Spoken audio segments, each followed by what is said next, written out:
Like about 6 months ago, when I first joined the family, I was like, be cool, be cool.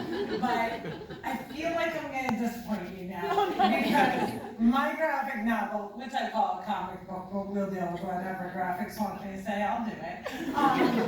Because I'm a hired guy. But, you know, I understand this dream of staying next to Bones. I get that. But we've changed Shiny Misfits' name to Amulets. So it's actually going to be pushing. Hi, everybody. But make sure you cue me. So I'm supposed to be talking about my book, but I'm a comedian, so this is what we're going to do. And Molly, one of my other authors, was like, who's the extrovert comic book writer? And I was like, that's me. I'm the problem. That's me. So, for those of you who don't know me, my name is Maysoon Zayid, and my book is Shiny Misfits, and I am a misfit. Anyone else, or probably the whole audience, because apparently I was the only one that got the memo about makeup. Anyone in this room identify as a misfit? Yeah, okay. So for those of you who don't know what a misfit is, it's someone who chooses to stand out instead of just fit in. And a lot of times that's because you don't fit in.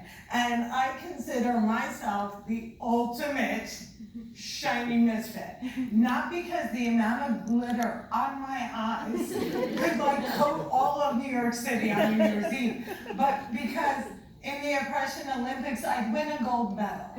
I am Palestinian, I am Muslim, I am a BIPOC woman, I'm divorced, I'm disabled, and I live in New Jersey.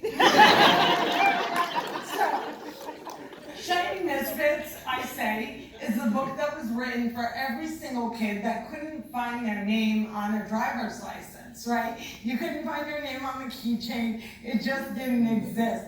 This book is for those kids, but it's also for all the kids who did find their names on the license plates. Because what we're living in right now is a bully-driven divided society. So what I wanted to do as a BIPOC woman who had spent the past 20 years being vilified in the United States of America because I am a Muslim woman, and you know, I wanted to create this world that didn't have borders. I wanted to create a world where we dealt with real life problems, but through the lens of humanity instead of division.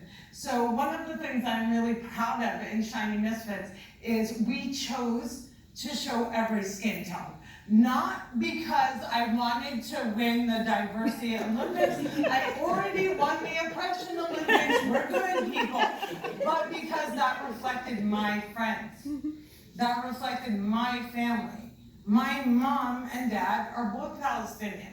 My dad looks African, and my mom looks like the Crusades they forgot her. She's a Jew. I often joke that she's like the toughest Arab woman ever made. She was born white. So when you look at my main character, Bayan, she's disabled. She has cerebral palsy.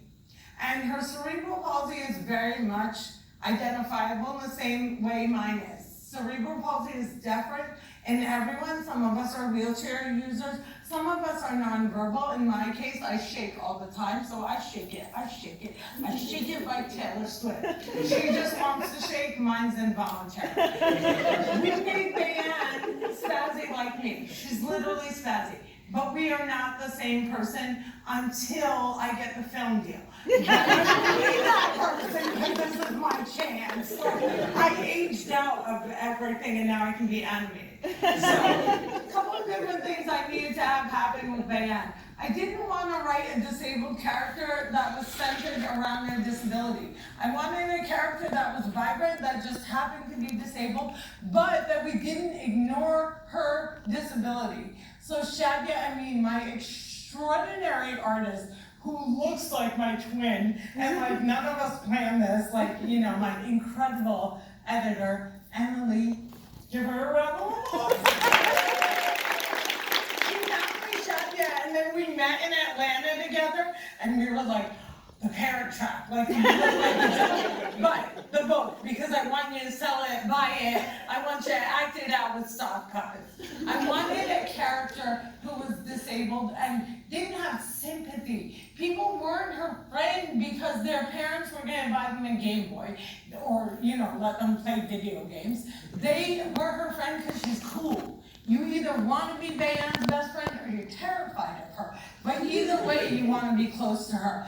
I also felt like there were no books growing up that taught us how to deal with the challenges of friendship. We learn about, relationships ending, we learn about divorce, but we don't learn about how to recover from a friendship breaking, how to fix a friendship when something small has happened. So I wanted to give that to them. But more than anything else that I wanted to give in Shiny Misfits, I wanted to create imperfect parents. I am a barren Karen. These are the only children I will ever have. And you parents are so annoying. You never stop talking about your kids.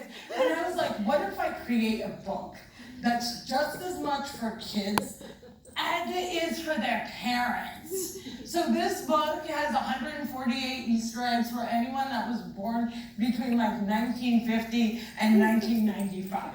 And then the rest, that's your age group. So just, read it. The thing that I wanna end with, because I got my signal, is one of the main characters in the book is named Davy Mack, because my best friend is Dave Matthews, so buy my book. Thank you, Shiny Misfits.